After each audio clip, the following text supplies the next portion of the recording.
But seeing as it's 3:30 on the second Wednesday of an even-numbered month, I will call this meeting of the Rental Housing Advisory Board to order. May I have a roll call, please? Let's see. This is Alan. I will Gulan. Oh, sorry, I was muted. Alex here. Erickson. Here. Ernst. Here. Givaltis.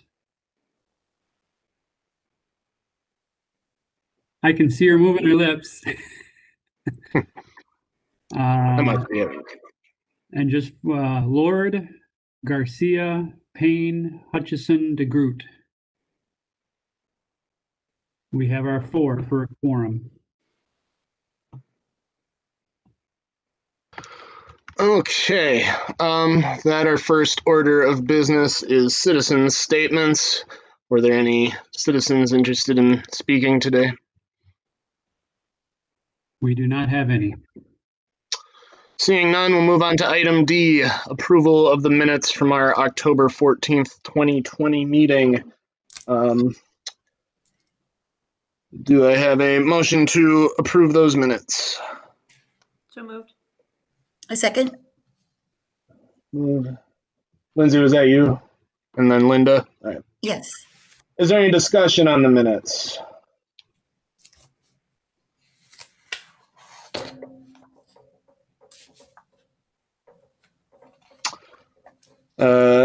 Seeing none, all in favor of passing the or approving the minutes from last meeting as written, say aye.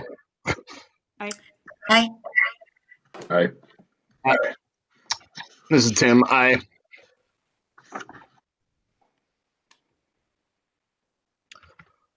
And that passes 4-0. So brings us to item E of the agenda, the discussion regarding the Wisconsin Rental Assistance Program with Lou Shear from AdvoCap. Is Ms. Shear with us?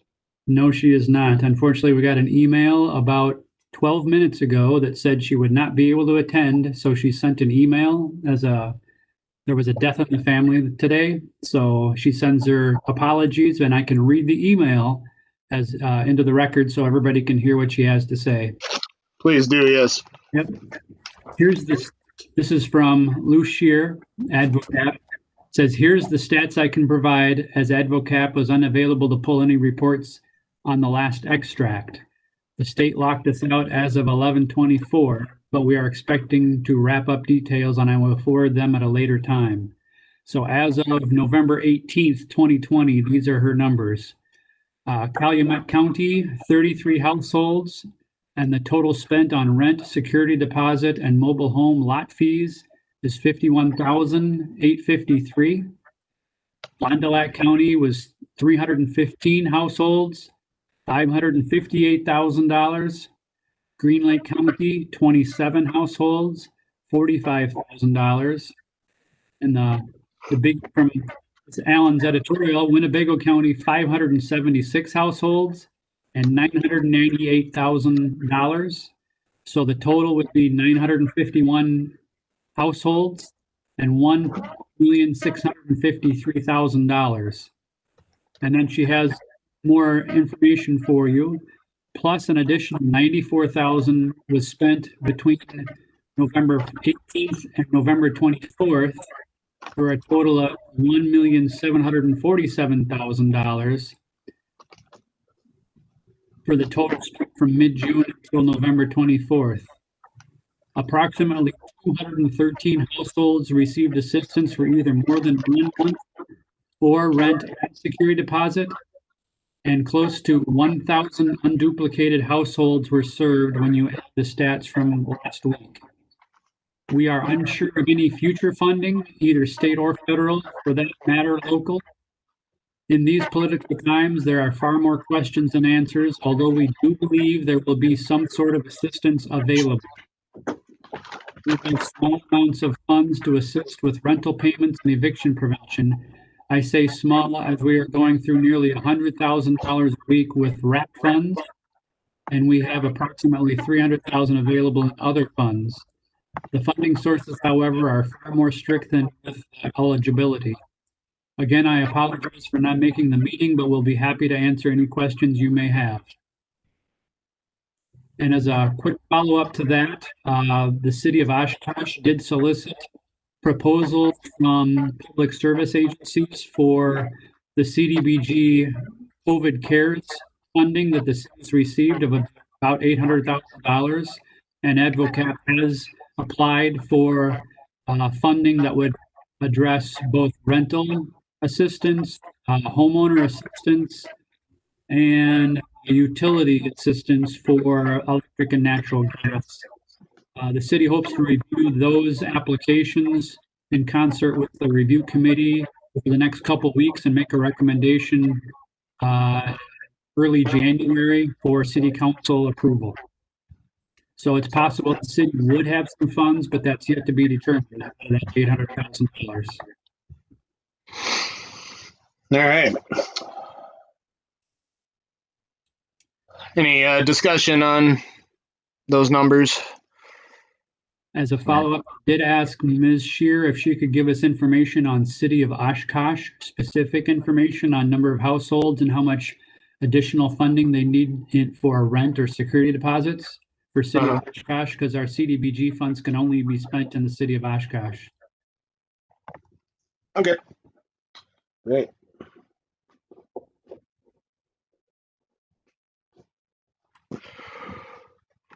I'm sorry, go ahead.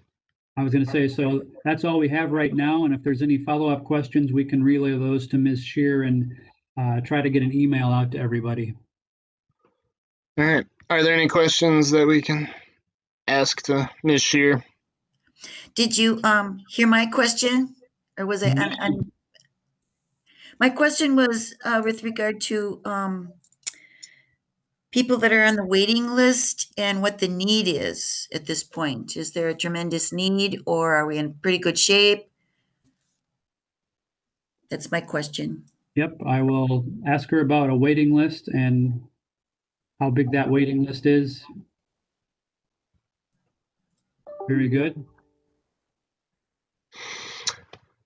Any other? That's a good question, Linda, and probably valuable for deciding any future action. So, Can anyone think of anything? I would also be interested in if there were like additional housing providers refusing to accept the funds, because that was something that Ms. Shear brought up in the past. Good question.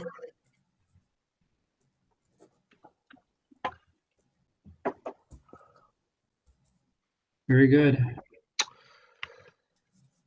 Any other questions for Advocate? Seeing none, we'll move on to item F of our agenda, the Winnebago County Eviction Prevention Task Force update. So I can address this since, so this is part of my role, or with my role at the health department and part of this task force. So this is a group, a smaller group had been meeting prior to COVID for a few years, looking at eviction mediation as an issue. But since COVID, we kind of expanded the group and are now focusing on housing stability. So there's a few, I can list off kind of who's around the table. We've been meeting pretty regularly since April. So it's myself with the health department, the county health department, Winnebago Conflict Resolution Center, the city, Rent Smart. Don is also on it from the Apartment Association, Legal Action of Wisconsin, and then the United Way Community Foundation. Lou is also on it from AdvoCap, and then Forward Services. So I can kind of give an overview of what we've been working on and kind of what the next steps are for our group.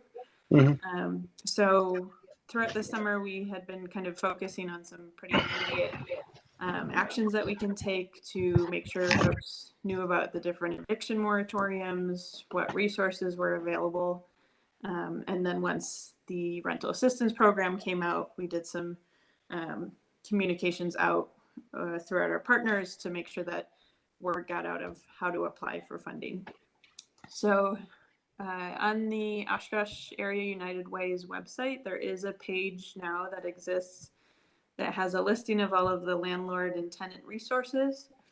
And there's also a few information sheets that are available on there, both for landlords and tenants. And they are also translated in various languages.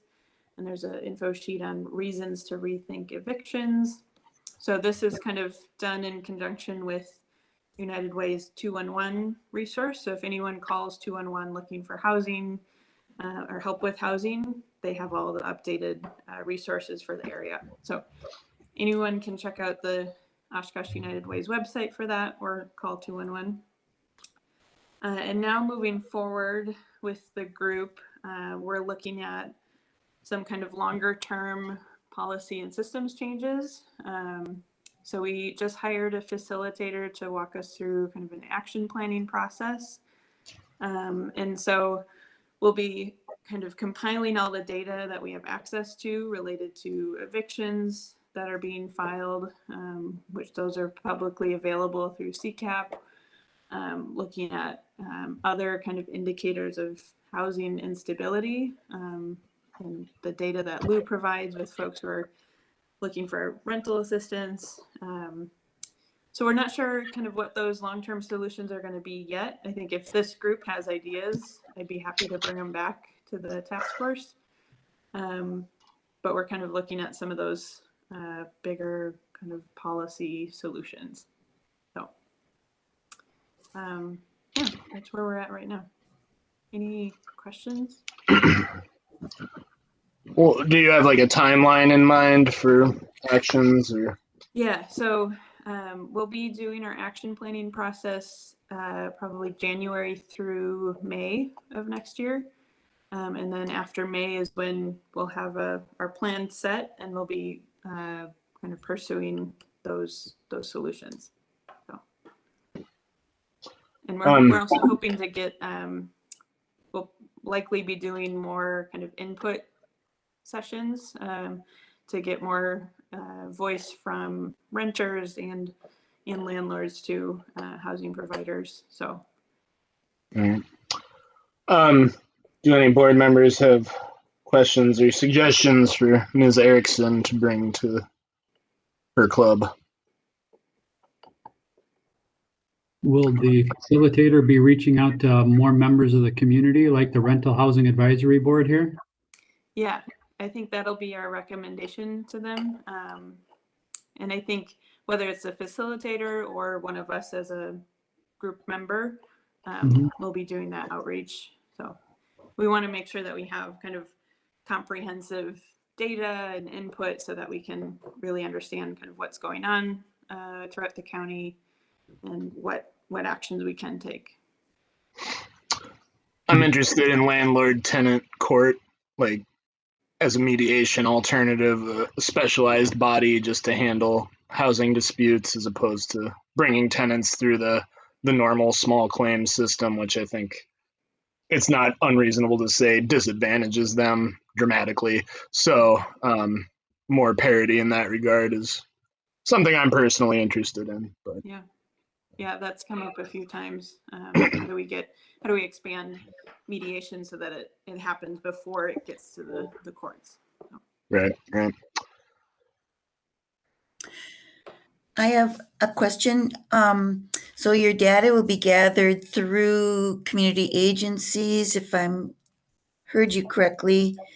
Are you getting any data from surveys or using Pelco so you get information from the folks themselves?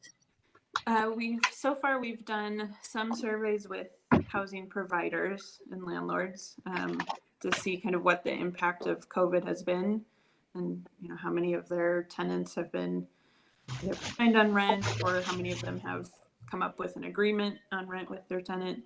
But I think we'll be looking to do more surveys like that with renters themselves too. Yeah, I don't know if you said this, but getting in touch with the university too would be a good idea. Yeah. Unless you said that. Nope. It's a good idea. Is it directed towards just like Is there any student housing involved in the study, or like Not interviewed yet. like college landlords, or is it just directly like strictly residential? No, I think we want to figure out how to engage the student side of things, because obviously that can have a big impact on housing stability. So if anyone has suggestions on who that might be from the student side, I'd be happy to bring that For up. instance, I own two college rentals near the campus, and I've just been curious as to how landlords in that area have been affected. I mean, I haven't at all personally, but if anybody else has been, or if it's just more residential landlords have been. It's Linda, didn't we have a student liaison before COVID hit? Didn't we have a liaison from the university? Alan, maybe you, Yes, I believe it was Ms. Newman volunteered to serve as a liaison, and I think we attempted to follow up and contact her, but there was something regarding the university where she was kind of put in this limbo. So I never really heard back as to what happened with Ms. Newman.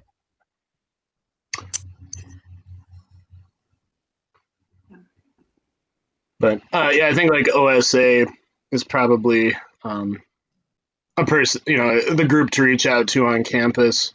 You might talk to Attorney Forsgren too, I suppose, to see what insight he can provide. Excellent. Any other comments or thoughts or questions for Lindsay?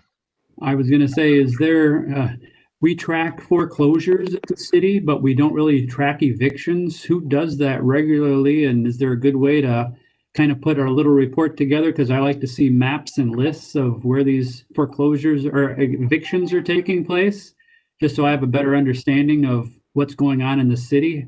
I've never really seen a report on something like that. I'm curious if anything like that exists. Yeah, so we've been pulling that data, and that's just what we have access to publicly through CCAP. You can look at a number of evictions filed. So that would include evictions where maybe an agreement was met or the court sided with the tenant. So it captures all of the eviction filings. So I can actually have it up. Let's see. And we've only collected it countywide. We haven't had the capacity to do it just for Oshkosh, but I can give kind of yearly. It has been increasing in Winnebago County. In 2019, we had 767 evictions filed in the county. And as of December 2nd of this year, we were at 594.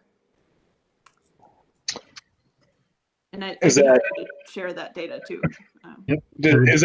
Where does that fall in terms of like the median or other years? Do we know? Because I feel like, well, Mr. Lord in particular has been claiming that evictions are down, but I just don't. I have problems seeing how that could be true.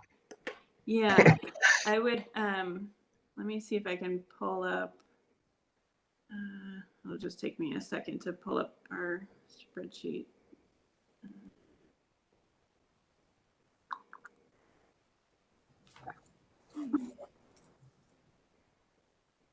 Okay. So from 2016 through 2019, we've been averaging for the month of, for the month of November, we're typically around 54 evictions for the month. And for this past November, we had 53. So we were right on track, despite being under an eviction moratorium. We had the same number of evictions as the past 4 years. So I would say this year has been slightly less, not dramatically. And that's with 3 different eviction moratoriums throughout the year too. Right. So I think we'll see how kind of 2021 plays out. I think a lot of this is going to take a few months. Has there been any talk about extending any kind of eviction moratoria? I haven't heard anything definitive. Right now we're under the CDC eviction moratorium, and that one is tenants have to qualify under certain criteria, and then they have to sign the declaration form. So it doesn't cover everyone. I would expect that it would be extended, but nothing definitive yet. So it's Linda, I've got a question. So the evictions in this November then, because of the moratorium, then those evictions had to do with tenant behavior and those kinds of things then? Yeah, or tenants who didn't qualify for the criteria. So some of the criteria you have to meet is income has to be under, I think, $90,000. That you have tried to find other housing assistance. That if you were to become evicted, you would become homeless. So that might include some of those tenants who don't qualify, or tenants who did not fill out a form and turn it into their landlord. They would still be able to be evicted. Okay.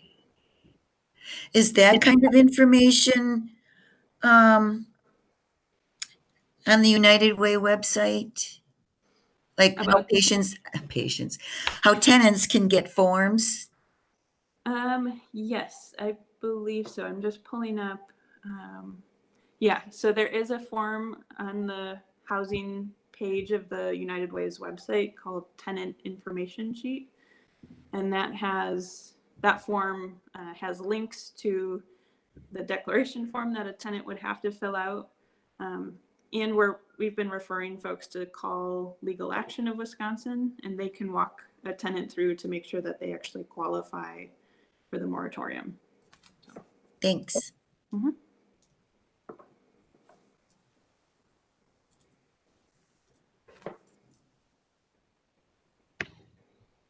Anything else on this topic?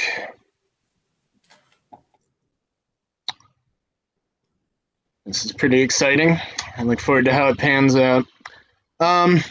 We can move on then to item G, which is to approve the tenant bill of rights. So I updated a draft with what I think was what we agreed upon in October. So again, I actually had COVID like during the meeting, so my notes are a little incoherent. But I took the minutes and tried to generate the list as best I could. If you notice, there are places where it says add contact info, just because I wasn't sure what the the appropriate way to like include that would be in terms of like the legalese of it, I guess. So if it's just, or even necessarily what type of information we want to put in there. So if it's just like phone number and website, if we can do that, fine. But yeah. So is there any discussion on the updated draft?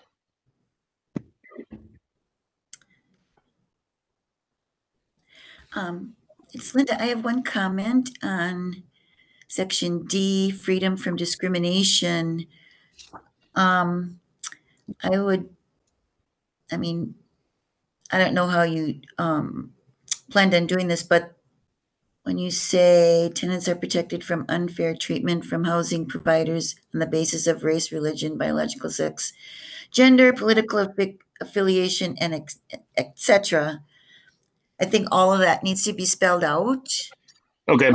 Like disability, all those kinds of things, rather than etc. Okay. Yep, for sure. That was probably that's a good catch. I wasn't sure what, if you were just going to leave the etc. in there or not, but just thought I'd say that. No, that's a good call. Are there any other classifications that we should throw on? Well, certainly disability. Yep, disability I have. What are the ones that are listed under like fair housing requirements. I have to look it up. But I do not know off the top of my head. This is Doug. I think it's race, national origin, religion, sex, familial status, or disability. Yep, So I think the you only are one correct. I have on there is the familial status. And disability. Yep. So race, color, national origin, religion, sex, familial status, and disability.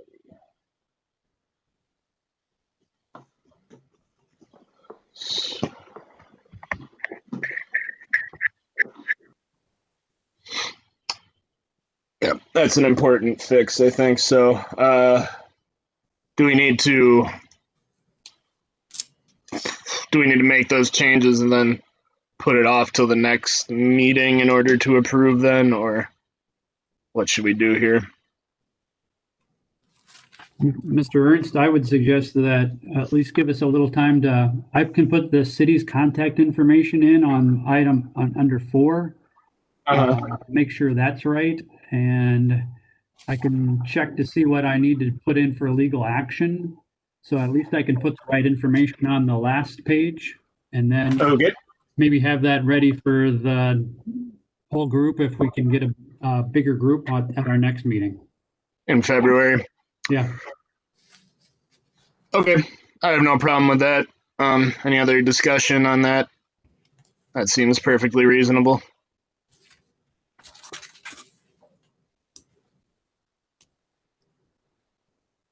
All right. Do we need to take any action here then, or should we just agree to table until or revisit in February with the completed updates? I think if you want to follow the agenda, you have to move to table it until the February meeting, since we do have it as an action item. You're right. Okay. I would entertain a motion to table the tenant bill of rights until the February meeting, pending updates. I so move. second. Linda moves. Lindsay seconds. Any discussion?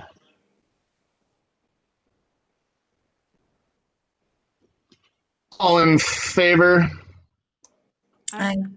Aye. Aye. That sounds like 4-0 to me. So motion passes. We will table until February, and after updates are made, specifically the addition of familial status and disability to Section 1, subsection D, and then the addition of specific contact information to Section 4, subsection A through D. Very good. All right. This brings us to item H of the agenda, approval of the 2021 strategic plan and action plan. The edits and changes that we discussed last time are, or there's an update. Yeah, there's an edited version, updated version of the plan in the minutes. So I'll just go down and summarize the changes. So in our advisory capacity, we decided we should change 12 meetings a year to 6. Where it says create rental inspection districts, that'll become monitor rental inspection districts. Report to council on a regular basis becomes report to council on a monthly basis. We have, and then added 2 points. I'm sorry, was that a? I'm sorry, that it should probably be bi-monthly since we meet every other month. Okay. Yep, no, that's. So under advise. All right. And then go ahead. I'm sorry. Just a minor thing. I wouldn't want to have Ms. Erickson saying I have nothing to report every other month. Yeah, no, you're right. You're right. Then added to the advisory capacity was monitor progress of affordable housing study and provide feedback to consultant, and monitor continued need of rental assistance due to COVID-19. Our educational material goals remain the same. to training. Okay, so looking at training programs, there's inspection certification. Is that note from you, Mr. Davis? This was on our outline, but needs clarification. That wasn't from me. That was actually from the 2019 draft, and it had just carried over until now. So I left it because I didn't know what to do with it. Oh, okay. Yeah, well, the original inspection certification idea was that once a property, a dwelling had met the mandatory inspection, that there would be some sort of some sort of list or thing that the landlord could be on or have to put on the property, on the dwelling, to, certify that they have passed the mandatory inspection.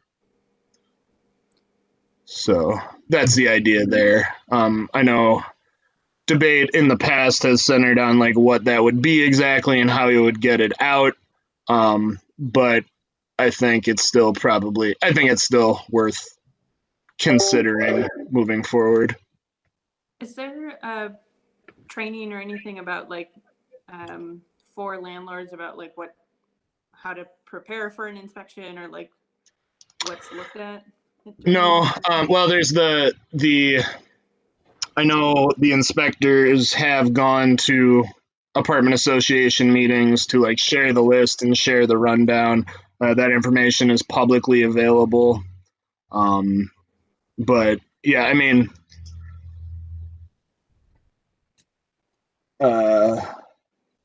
if we wanted to add some sort of inspection preparation workshop or something. Yeah. Okay, so under training programs, we could add what did we just say? Inspection preparation. Yeah.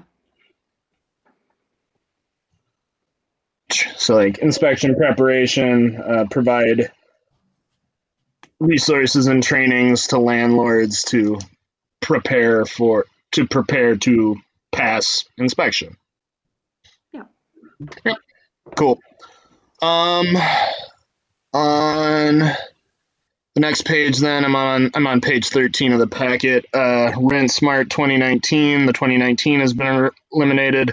Direct tenants to free virtual workshops provided by UW Extension. That makes sense. And then under outreach, the addition of monitoring and updating online resources and communications.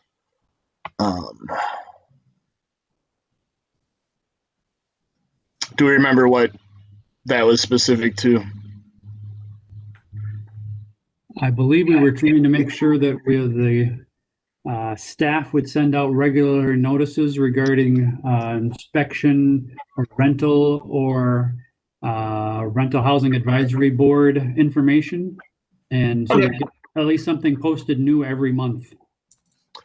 Okay, so from us, Yes. monitor, update, or we should maybe say then produce, monitor, and update online resources and communications. Yes. Good point. And then under housing and policy changes, VIPRO was struck because we got that one done. Yes. So,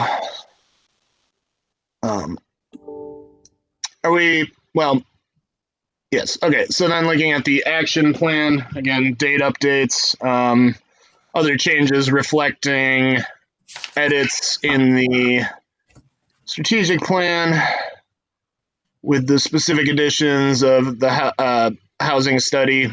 So monitor progress and provide feedback to the consultant. That's more, that action is listed in the strategic plan.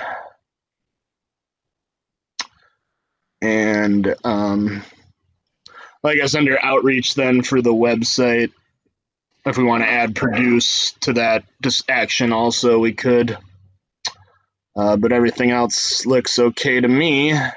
So any other questions or discussion about these items or anything else anyone wants to see? I mean, we'll have to table this to make the changes anyway. And it would probably be more beneficial again to have the whole group here since this is our, our plan, or, it's our plan. Damn it. So is there anything else anyone wants to see? Well, under advise, the report piece, you might want to switch that up to provide bi-monthly update to council. So just instead of report to council, It says provide monthly update to council. We'll change it to provide bi-monthly update to council. Yep. If that's good. Mm-hmm. Yep.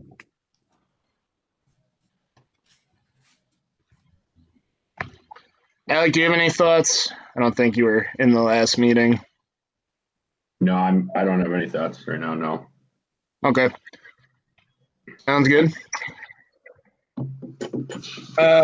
So to review the changes to the advisory function or to the advisory role on the strategic plan, we'll add bi-monthly meetings. To training programs, we'll add a new bullet point about preparation, assisting landlords to prepare for inspection. And then under outreach, we'll add produce to monitor and update online resources and communications. With that, I will entertain a motion to table this to February. I move it, Linda. Linda moves. Do I have a second? Second, Lindsay. Lindsay seconds. All in favor of tabling the strategic and action plan, or tabling action on the strategic and action plan to our February meeting with updates and hopefully a bigger group, say aye. Aye. Aye. Aye. That is 4-0 by my count. All right. Thank you, everyone. Those are important changes, I think. This moves us to item I of the agenda, an affordable housing study update. Yes, Mr. Chairman, I can give an update. The city did receive 3 proposals or statements of qualifications from firms, 3 very good proposals. The planning section right now is references and their scopes. I believe they'll have a decision on who they would want to negotiate a contract with later this week, in fact. Some of the things that we touched on today, we're trying to stress. Number one, the college regular residential housing study dynamic that we have here in Oshkosh. We wanted to talk about affordable housing as accessible housing as well. So we were looking at things to include that way. And then last but not least, we didn't want to ignore the not only the lower income, but the upper income, and make sure they really addressed both those areas for a housing study and had experience in both sectors. So the planning division director, Mark Lyons, is leading that, and he was doing the background checks and checking on the details of their scopes of services.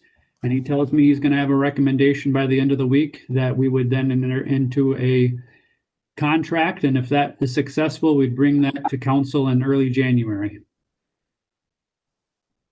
with still the goal of getting this done by next spring of 2021.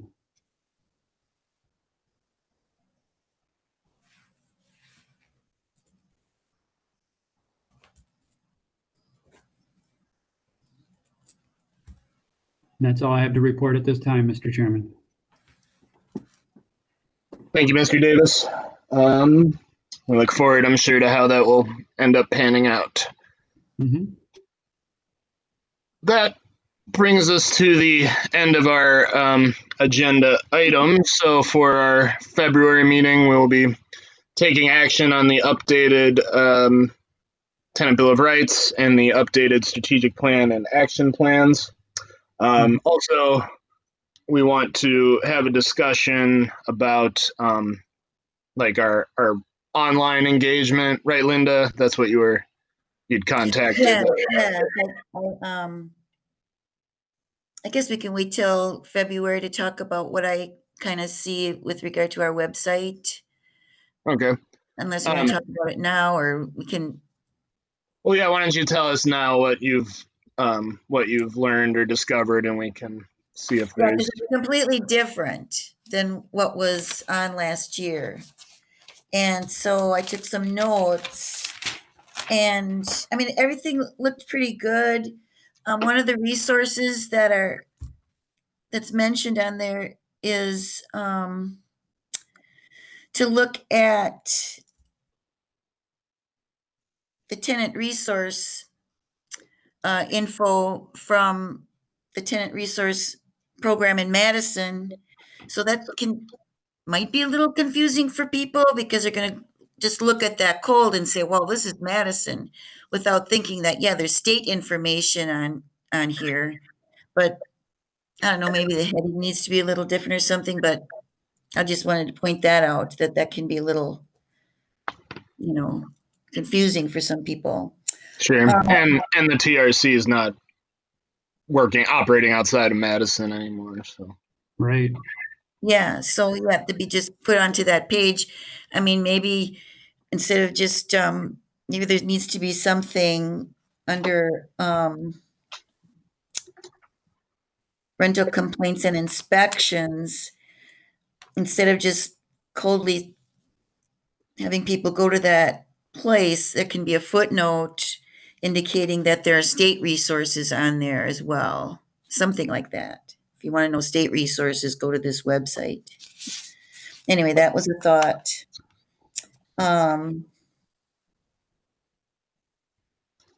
Under, let's see. Oh, I guess the main thing that I thought needed to be included is our brochure is only under the inspection program. If somebody clicks the inspection program, you'll see our pink brochure, which gives renters a lot of information. But if you click rental completes and inspections, and if people are looking to do that, our brochure doesn't show up there. And I think our brochure should show up there as well, because it has a lot of good information in there, especially if somebody has a complaint. I think that makes sense to me. And it's hard, for just me to look at it and have my ideas. I think maybe as a group, we ought to take a look at that and talk about it at our next meeting. All of us should review it, review the website and talk about it next meeting. I can add that to the agenda for February. Yeah. Yeah, I think. Sure. So, yeah, between now and then, everyone take the chance to. You're just talking about the city website. Yeah. Right? It's very different than what we had before. Navigating was a little, if you don't know what's under, how I got there is I go to the departments in the city of Oshkosh, I go to community development, and then inspection services, and then to rental complaints and inspections. So you got to kind of be a little savvy with the city to understand how to get to that place. Mm-hmm. If you just have a complaint, if somebody just has a complaint, it's kind of like, how do I get to this place? But it can be done. Yep. But it's not real easy. Sure. So I think we should all take a look at that. Maybe peruse the Facebook page too to see what kind of updates we can make there, and if anyone has suggestions for like layout or resources to add to the page. I mean, like I think those United Way resources that we mentioned earlier would seem like something that would fit well on the website, and then like accessibility or findability.